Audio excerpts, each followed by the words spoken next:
Why do you play video games? These days or like in general? In general. One would hope for entertainment purposes, to have a good time.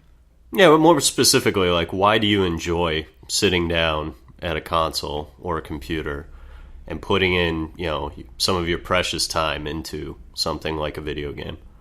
Well, in my current state, most of it is like general escapism, I guess. It's like the less commitment I have to put into something, the better in some ways. Okay. Like if you asked me the same question a few years ago, I would have scoffed at that answer. I would have said, what's the point of playing a story or getting invested in a game if you can't like get immersed in it and really live in it? Right. But now all I play is fucking Counter-Strike. It's like I'm back in middle school. No, I can totally relate. I think that's the issue I've been having the older I get. It's actually harder for me to find myself immersed into a game. I think a lot of that has to do with the fact that I have less time to commit to a lot of these games. And I've said it before on this thing, but the concept of leveling up some fictional digital character of mine, putting in so much effort to max him out and realizing that's taking away time from my own day, it gets to me. But at the same time, I know why I play him, or at least the reason I started was because I'm good at him, naturally. I mean, that was always the thing. I got praise from the neighborhood kids because I could pick up a controller and, for the most part, be pretty decent in a game right off the bat. I think that's a somewhat useless talent in the grand scheme of things. And unfortunately, I think that that's something that's been a consistent part of my whole entire life of just finding the quick fix immediately and sticking to that. But, that's I was good at video games for a long time because of that. And, it carried me in certain social situations where... absolutely. Everybody wants to have, the token Asian kid that they can tag in to, beat Dr. Wily or something. Well, that, and just honestly, when you're starting out and you're a kid, you're finding identity. Yeah. And it feels like so many other kids out there like have it pre-programmed into them. Like throwing a baseball or catching a football or something. Yeah, of course. And like, at least in our background, we're two kids who are multiracial, so you don't fit into either category immediately. Neither of our parents are from Seattle, where we grew up, so you're not pre-established in the community like all of our friends were for the most part. Like, it was all new to our folks, too. They're still finding their way. So it seemed like, at least for me, that was a big thing, was everyone else seemed like they had their role they were placed into and had a clear path, and for me, it was kind of trying to find it. Well, yeah, I mean, you're cut right down the middle. You don't have one distinct identity, really, and... I don't know, it's, like you said about games, it's kind of like taking the path of least resistance. In fact, I remember Mom used to tease us about that when we were in school still, like in high school and in grade school, like Sure. for our writing ability.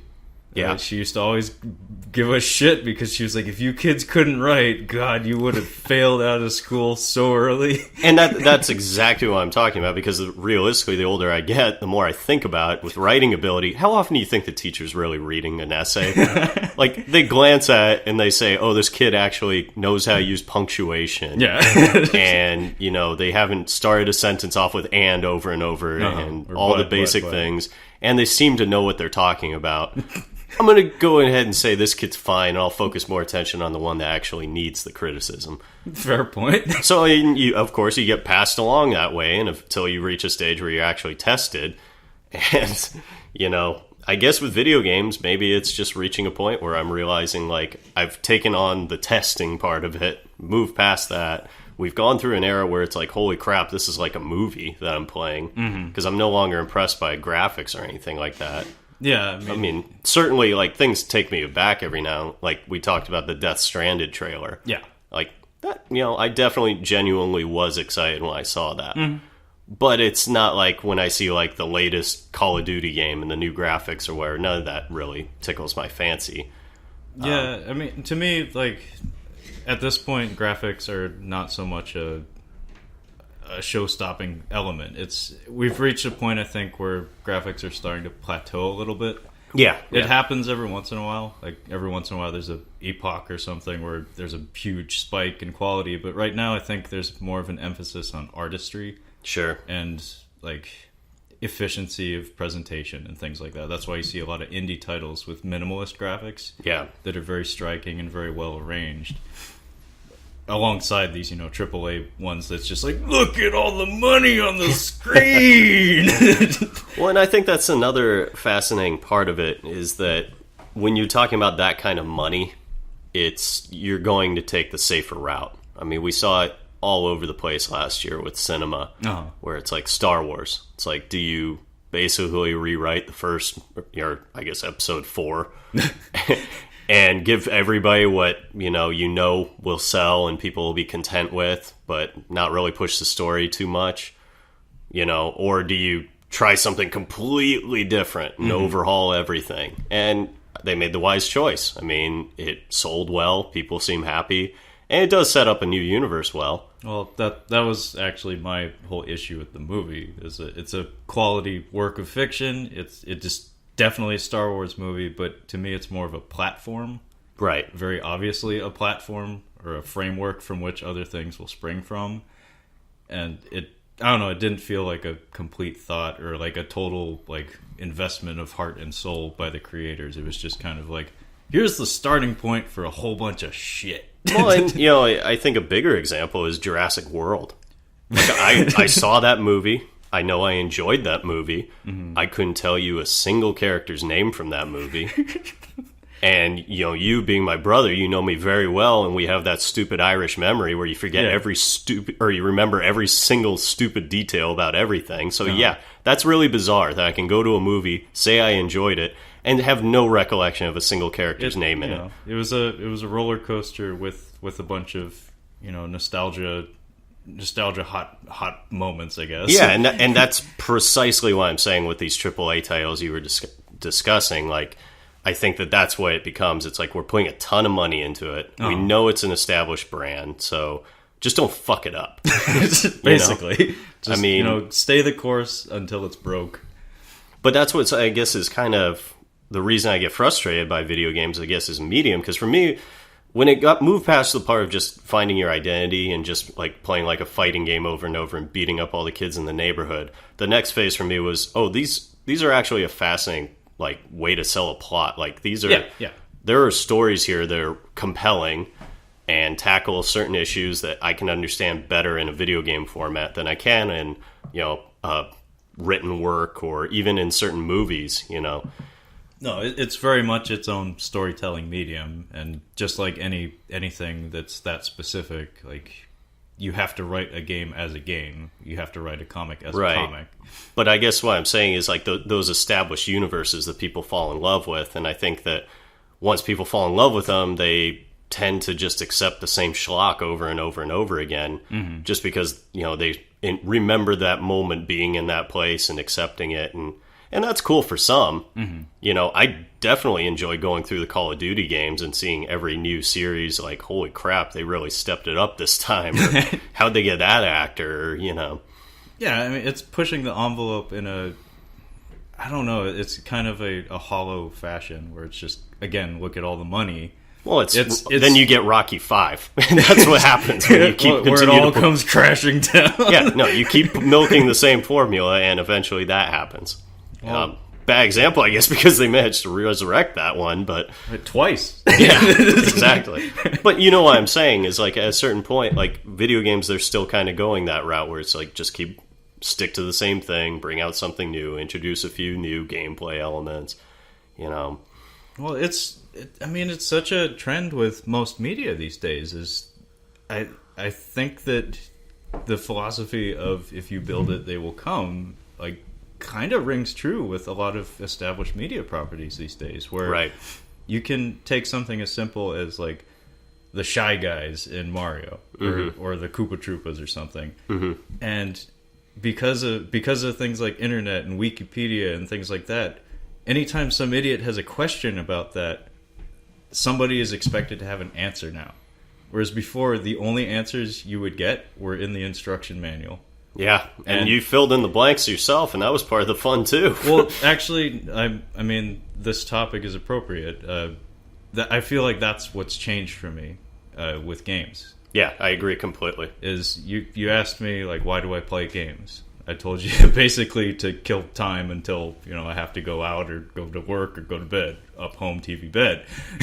Of course, that's what we do. But when I was younger, I feel like I had an ability that I lost at some point, where I would fill in those blanks. I would take these really simple elements. I would take these, back in the day it was sprite-based characters, like 8 and 16-bit sprite characters, and I would project these stories and these identities onto them. Right. And that's where you would have these phenomenons where, like, Eris in Final Fantasy VII. Yeah.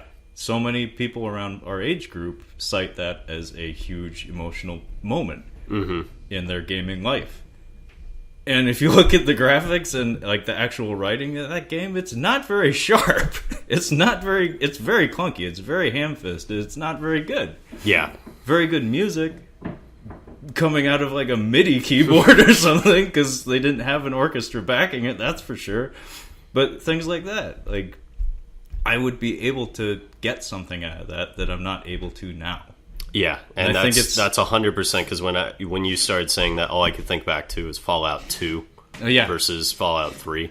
Yeah. And how in Fallout 2 so much of what occurs is just in a little text box, and you picture it, yourself to whatever degree of, it can be silly, it can be grotesque, and you just go with it. But then when you're playing Fallout 3, everything is people exploding and, Well, a good example would be in Fallout 2. Cassidy, your NPC friend, and Metzger, the slaver. Exact same character sprite. And yet they look completely different to you. Yeah. When you look at the character model, somehow you project Metzger onto Metzger and Cassidy onto Cassidy. And it's usually just from like those little dialogue blurbs when Cassidy will say something about his leg acting up or something. Or Metzger, saying buy it or get out in regards to a human being. But yeah, that little text box, there were maybe, 3-4 death animations for every character model in that game. And yet that little text box, even though it would repeat itself sometimes, those little descriptions would just be like, yeah, I really fucked that guy up. Even though he, fell down and died exactly the same as the guy right before him. Well, because you got the sick satisfaction of being like, I targeted him in the eyeball with a punch. And he had the death animation as if I shot him with a submachine gun. Well, fuck yeah. Didn't you get through like almost the whole game just doing that? Yeah, no. And that was the other thing, too, is I guess back then I was willing to start over a character and try something new just for fun. Yeah. And I'm not willing to do that now because I can't afford to go back and play a game over and over again. And I know that that's something that people go through while gaming. Because I definitely did that with Fallout 2. I mean, absolutely. You had to. Well, you had to because it crashed half the time. Well, yeah. But I mean, you had to. I don't think everybody especially me, made an intelligence-based character. Well, because, you learn, like, actually this game's a lot easier if use certain traits. Or, I remember one of my favorite characters was when my buddy and I made the character who was all strength and no brains. Oh, yeah. Just because you get to see the interactions with, like, Tor, who... he was could speak Tor's language. Yeah, Tor was, like, couldn't say a word to you if you were a normal character, but if you had this one intelligence character, like, all of a sudden he'd have these giant flowing dialogues about, like, excuse me, sir, salutations, It was just like little details like that I loved. And the thing is, they're still there. They are. I'm just unwilling to put out the time because it's a different sort of creativity now. Yeah. It's the sort of creativity you see in like, Grand Theft Auto Online, where it's like, I'm just going to fling my character against this wall and see what happens. And, you see some really cool shit online, people jumping through hoops and flying and crashing into planes and stuff. And it's neat. Like I said, I watch plenty of, files of people who post these videos and whatnot because I find them amusing. But me personally, I just can't picture taking a character because we're from the old guard. You try to live as long as you can on one quarter. Yeah. I was having this discussion with a friend not too long ago where 5 feet behind you, there's a box full of Super Nintendo games. My Super Nintendo collection.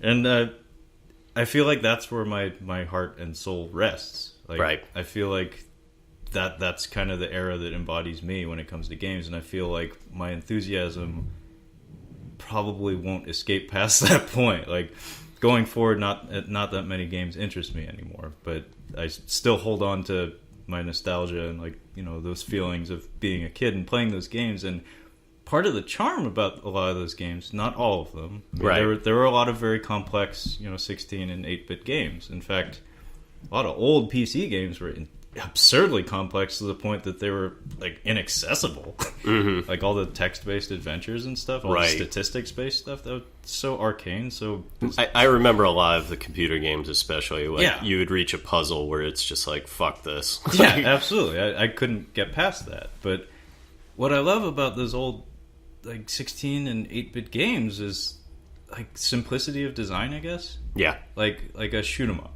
Or a shmup, if you want to be one of those guys, or like a platform or something, where there's no wiggle room. Mm-hmm. You don't get to be that guy who looks up a Shy Guy on Wikipedia and decides to badger Nintendo about what's the backstory behind the Shy Guys. I gots to know.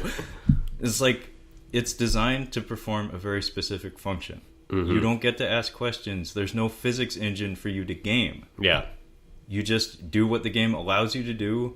And that's it. If you can't do it well enough to beat it, fuck you. You don't get to enjoy it. Whereas, like, all these open world games, like, especially like adventure based ones, like The Witcher or Grand Theft Auto or something, like, there's people are always looking for ways to kind of, like, cheat the game almost. Like, it's not necessarily glitches, but it's like a different mindset. It's like Minecraft people.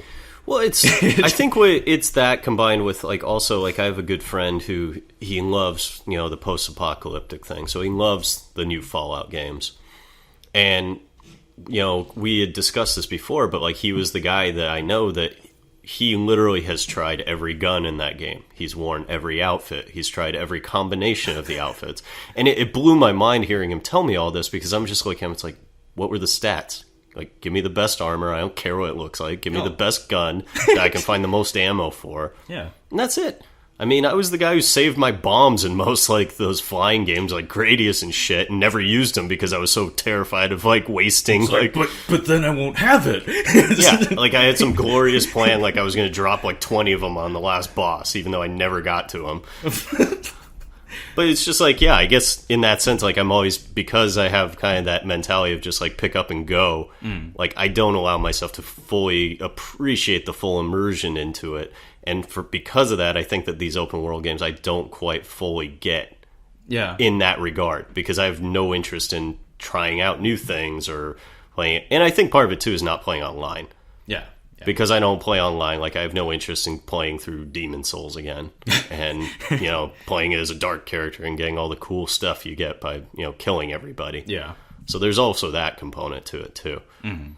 And I think that also, you know, that's the other part of it is, like, games like Grand Theft Auto, when I was younger, I was more willing to just tool around and shoot at things and just be a general asshole.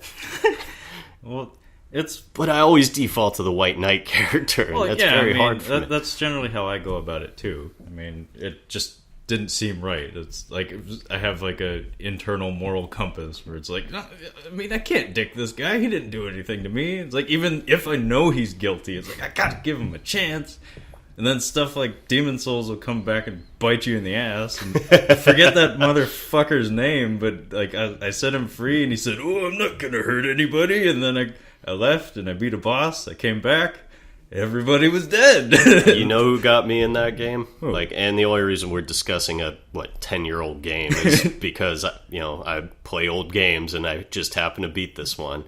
But in the church, was it the false prophet lady? Oh. Where there's that one character that if you don't kill him, she keeps coming back to life. Yeah. I totally spared that guy when he tells me, "Oh yeah, I won't harm you." You took his... Yeah, I mean, I probably did the same thing. I can't even remember, but that sounds like something I would have done too. Yeah, no, but I think that's why I really enjoyed that game, was because it really did kind of turn you on your head a bit and not allow you to just, I'm the ultimate good guy, or I'm going to be a dick. Like, yeah, definitely. I mean, not to, like, spin things off into some random tangent, but going back, like, you know, 10 minutes or something, you were talking about your skill level with games. Of course, yeah. And how that kind of perpetuate itself, where it's like, hey, I'm pretty good at this, I may as well keep doing it because I'm having fun, and it seems like I'm promising in that area. Right.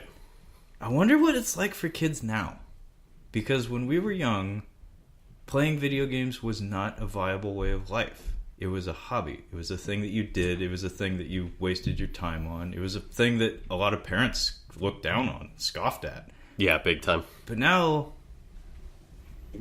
people our age are having kids, and they're letting their kids play video games, and now esports are taking off around the world as a viable career path. Yeah. And so I think we're going to be seeing a lot of these competitive games, these online games, online competitive games, taking off like really big time, because you're going to have kids that see those, pseudo celebrities, well, now, but they're probably going to be real celebrities very soon in esports, like StarCraft players or League of Legends players or Overwatch players.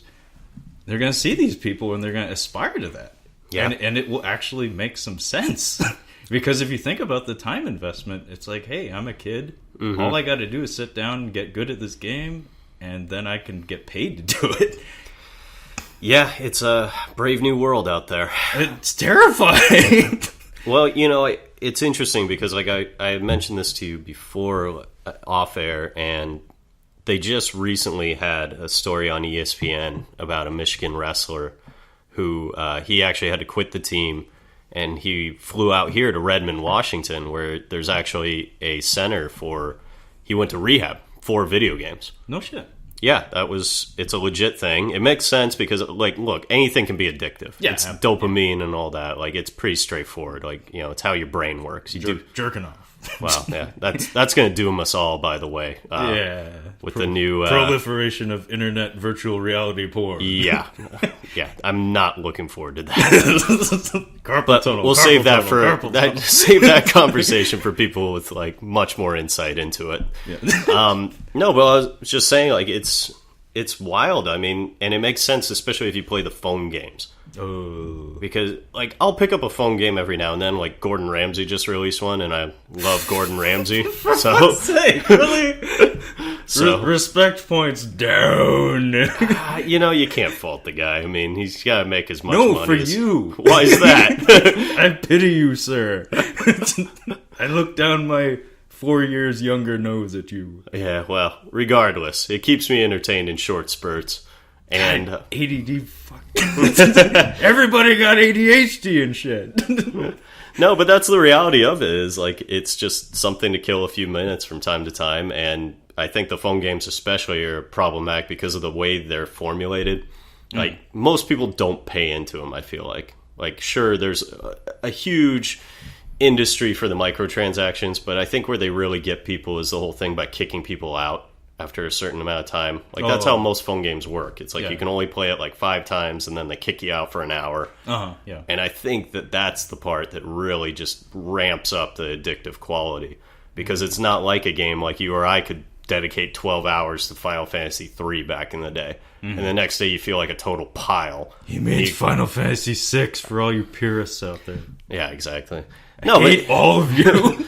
But you actually, like, the next day you wake up, you felt like a pile because you wasted your whole day, and you actually go out and you do something to compensate for it. Now with this phone shit, like I said, it's like you're literally every hour checking to see if you got a replenishment of whatever, And so, and then if you get real desperate, you pay money, so...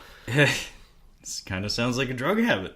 Yeah, exactly. And it's terrifying when you combine that with, like, say you play Overwatch all night long, and then you get up and you have to take the bus to work, and then, so you get on. I got my phone. Yeah, it's like, well, Gordon Ramsay, let's cook some veggies or whatever. Oh my God.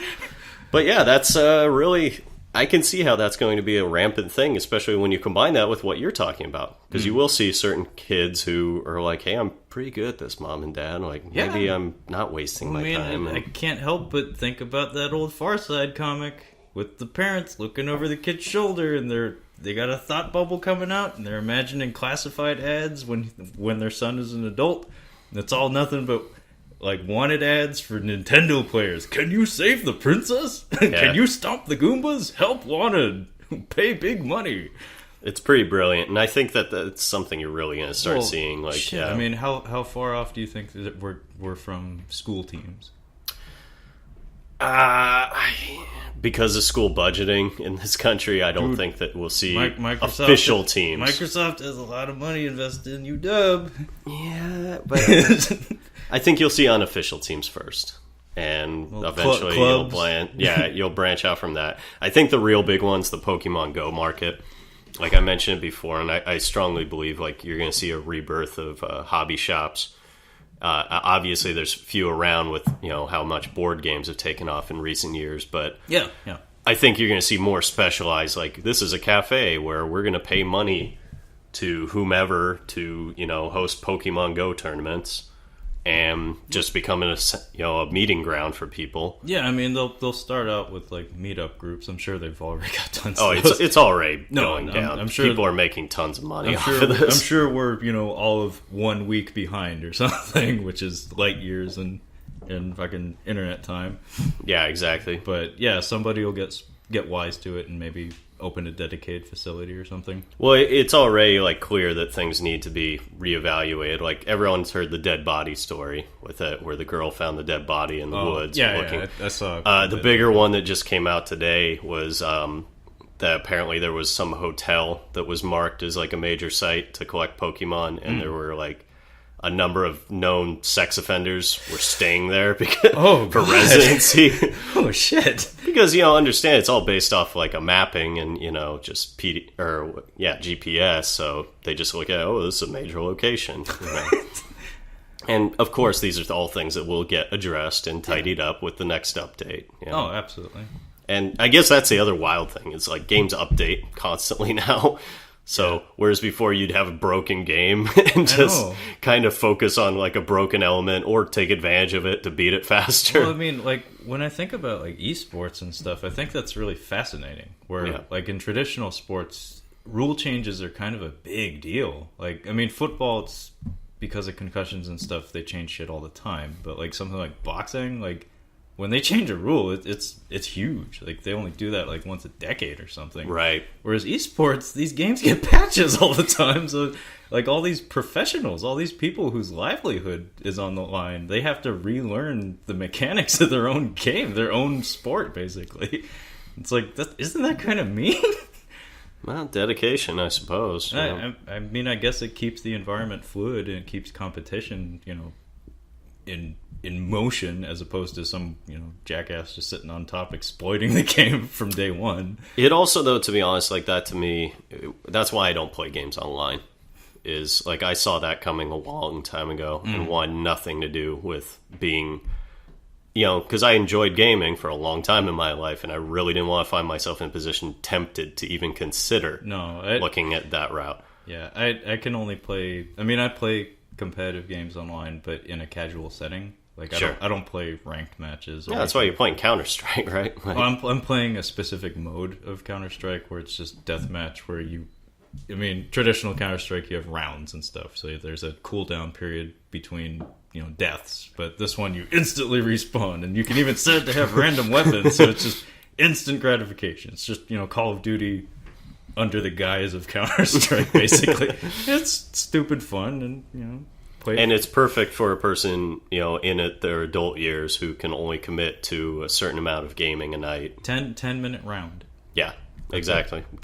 You feel sated with that. You can move on with your day. Mm-hmm. And, I think that's what we're discussing right here is just in the past generations, you would see, like, especially with older people, where it's like, how are you locked in a certain era? Like, you just, like, look at, like, Nana. It's like she's so wholesome and so just like, in her own little world. And it's like, how has that happened? But at a certain point, I think it gets too wild where it's like, and you fall back on these comfort areas of just like, well, this is when I was at my happiest. I think that's why you still see like 50-year-old women walking around with crazy Bon Jovi hair and shit like that. Where it's just like you default back to like, what made you happy? What music do you like? Which movies do you care for? Which TV? And you want to stick to your era because everything else is too wild, too big, too fast. Well, it's like being outmoded almost. Oh, yeah. But, I mean, it's not like you're being terminated or something. It's just the world moves on and there's no requirement that you follow it. Yeah. Just so long as you aren't killing people and stuff. Well, and I guess what's fascinating too with what you were describing with those kids is like, I guess that scares me. The thought of like parents being like, okay, pursue this as a real option. Well, it's just like us growing up, yeah. Well, yeah, at least with us, like mom and dad would, weren't great fans of it, and they'd kick us out and make us go outside and stuff like that, or at least we had to do other things. But when you get some of these kids who just like literally that's all you do day and night, all day long, every day, especially when we're in this era where they're so focused on like, anti-bullying, over, compensate for feelings. Like I say it a million times over, and I think that this is going to be a major recurring thing for this podcast, but this generation is going to be defined by anxiety. Like I feel like that's 100% this era. Is everyone's anxious all the fucking time because we have free time, nothing to fear for the most part. Sure, there's minor things. The world's not perfect by any stretch, but it's a hell of a lot better than it's ever been in any other era. And so now we have all this time to sit on our hands and freak out about what we're not doing well at. And I think video games is part of that. You either pursue it 100% to become the best in the world and dedicate all those hours and just zone out, or it's like, man, pull the plug, find something else, read a book. Like, well, yeah, I mean, especially now, it's like a part of self-definition. Where if you're this deep into something, like, are you betraying yourself by turning your back on it? Like if you already dedicate all those thousands of hours to playing Overwatch or whatever, and then you just decide to drop it, what do those hours mean? Yeah. Yeah, and with I think the achievements too in a lot of games too, that was a big thing for people where you get so hooked on that, and that part ticks me off, especially that Ubisoft model for their games, like especially in Assassin's Creed, and I know it's in Watch Dogs where it's just there's 150 to 200 spots where you need to go, and you press a button and activate it. It's in Far Cry as well. Oish. Where it's just like, activate these 200 things, get an achievement. There's, 30 guns, find all 30 guns, get an achievement. And that's so much the base for those games and you feel obligated to do them because you're almost to the end, and it's like, well, I have 75% of it, so I may as well tackle it. I did the same thing with both those Batman games, the Arkham ones, where I almost did it with the third one that came out. There's 4 now, right? But I played through the first 2, got every single possible thing you could, minus the online stuff. Yeah. Third one came out, tried to do it, realized that game sucked, finally pulled the plug. Haven't got a chance to play the latest one. But that's so much time wasted for nothing. Just a little stupid achievement, but that small part of me felt pretty good about earning it for like 30 seconds. Well, yeah, you get the funny little noise, and you get the notification. You're like, yeah, I accomplished something. And it's just like the cell phone games you're talking about. It's like being on a fishing lure or something. They reel you in, then they give you some slack, then they reel you in again. It's like, oh man, just by playing this game casually, without even looking for these collectibles, somehow I managed to collect 3/4 of them. Yeah. It's like, well, I'm already in balls deep. It's like, may as well just keep on trucking. Well, I mean, I have my friend who's a big-time gamer told me, like, I know this is what happened with World of Warcraft, and he said the same thing happened with, what was the last big game that came out a number of years ago, where there's 3 people in space. Oh. In space? Yeah, it was huge. Everyone played it. Nobody ever thought it was a great game, though. God, literally everyone was playing this game. What? How can you not know? This shows you how out of touch we've gotten. Three people in space? Yeah, it was a classic online game. I think it was developed by Bungie, or was it... Destiny? Yeah, there you go. It was a couple of years ago. It's not 3 people. It's a multiplayer game. There's a lot of people. On the cover, there's 3 people. There you go. In the advertisements, they made sure to include 3 people, one of whom was a sassy lady, because, you got to get the sassy lady gamers. That was in the advertising, so it's in the game. Getting back to the point, though, with Destiny and World of Warcraft, those were 2 games where updates came along where they all of a sudden were trying to appeal to new gamers in that. Yeah. And they basically were like, World of Warcraft, oh, you got level 70 or whatever? Well, here's a patch. If you buy the new one, you are automatically bumped up to everybody catches up. And so all those people who put in all those hours to do that on their own are like looking at you like, what the fuck? Yeah. Same with Destiny, same sort of deal where it's like, oh, here's this gun that we just made worthless, even though you spent how many hours just trying to get it, just to say you got it. No, funny enough, everybody that I know that did play Destiny kind of dropped it as soon as that, what was it, the Fallen King or whatever update came out. Yeah. Like exactly what you were just describing. No, it's same with The Division came along, and once everybody maxed out at that, they moved on. Overwatch came along, yeah. Well, Overwatch ain't going nowhere. Right. I guess, like, I really enjoy the games that still focus on the plot. Like, I really enjoyed The Last of Us. I really enjoyed... I look forward to playing the next one. What's the other Naughty Dog one? Uncharted? Yeah, Uncharted. Like, I haven't gotten a chance to play the last one, but I love all those games. They were fantastic. Well, I mean...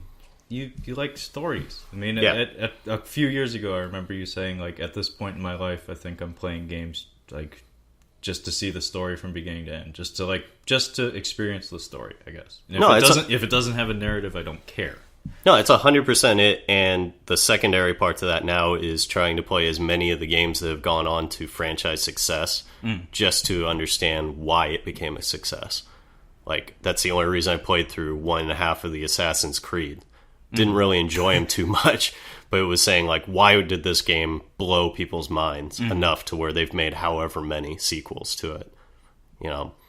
Well, it's like it feels like your taste is, like, distilled down to, like, a more pure essence, I guess, where it's like you have that tool in your box now where you can say, I don't care about this. So you don't feel pressured to just, like, play something because it's the big thing at the moment or because everybody said it's great. It's like you're picking and choosing what actually appeals to you. You're being wise with your investment, I guess. And well, trying to. Trying to. There's certainly games I've slogged through that probably should have given up on a long time ago. But yeah, it's a really fascinating thing, and I think you nailed it. I think it's just that sense of feeling like kind of like this isn't my era anymore. And maybe I should just it's still real to me. No, and it's something that, you know, when you've done it for so many years of your life, and all of a sudden it's kind of taken away. It's like, you know, there's that void, you know, which is funny because that's apparently what happens with addicts and whatnot too. Like, and I don't think I'm nearly on that level with video gaming in the slightest. But it is a fascinating thing to just look at and say, like, okay, well, I have so much time that I've been utilizing on this. I've learned a thing or two about it. I do think that I've enjoyed a lot of the plots that I've seen in gaming. I still think it's fascinating because we're in this era where, with Kojima, where it's the first time you're actually seeing, like, a director of gaming being acknowledged as if he's, like, a Hollywood director. Yeah. And I think you'll start to see that more in the future, too, with some of these big number games. Not to derail you, but John Romero... Daikatana. I mean, I have the art print over there on my shelf. It's like John Romero's gonna do something naughty to you. Yeah, he was, you know, one of the superstar creators or directors or programmers that was given free reign to do whatever the fuck, and that didn't pan out. And to a lesser extent, like Cliff Bleszinski's kind of been a rock star, I guess, at Epic until. Just like Kojima, I think he split off, and he's about to release like a third-person MOBA, like kind of like League of Legends, I guess. Yeah. So maybe that's where we're at with games, is these guys branching out and trying to put their personal directorial, like, auteur stamp on things. I think so, because it wasn't the issue with Kojima, just that, like, he constantly was asking them to tweak the engines and rehaul things. And... I'm guessing the expenditure and the time delays, like he was asking too much, and Konami got I don't know, rabbity and decided to just kick him out. But I don't know the whole story. But well, I'm sure there's all different takes on it. Yeah, for all we know, he's a huge asshole. I mean, just based on some of the details in some of those games, I'm sure that he's not the easiest person to work with. You want me to spend how many $1 million making sure the tomato sauce spills correctly? But before we wrap up, because it feels like we're getting to that point, are there any games in particular that you could say, like, you are actually super, or maybe not super, but you are interested in the future? Death Stranded. Okay. Just because I want to know what the hell that is. Fair enough. It's a Kojima game, so I have a feeling I'll be a little less than satisfied when I actually get there. But the ride will be fun. Yeah. The sequel to The Last of Us that's been rumored. I'm sure it's going to come. I don't want to see that. I really didn't. I did not want to see that. Really? I was so happy when that game ended. Actually, that was one of the first thoughts I had when it ended, was that I hope they don't make a sequel to this, because to me it's like, yeah, there's plenty of other stories in that world you could tell, but you shouldn't. Like, I agree with you. I just, from knowing games for so long, I know that's impossible. But like, even the title, it's like it looks so pretty on the shelf just by itself. The Last of Us. Yeah. You don't need to put a subtitle or a colon on that. God. But if I had to say I was excited about anything, I think I'd have to say Cuphead. Cuphead. Have you heard of Cuphead? I have not heard of Cuphead. You need to look up Cuphead. It's been in development for years. It looks like a 1920s cartoon. Okay. Like, the animations are beautiful, and I kind of like animation.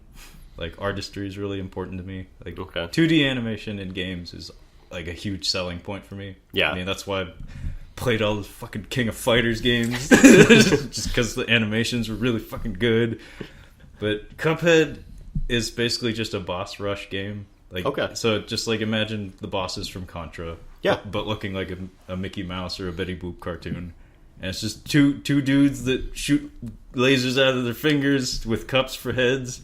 And they fight bosses, and it looks great.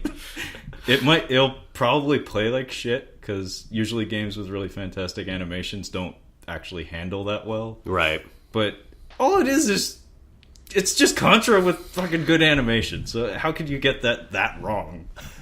I mean, who knows if this game will even get made, like, in earnest, because it's been in development for years because the animations are too good.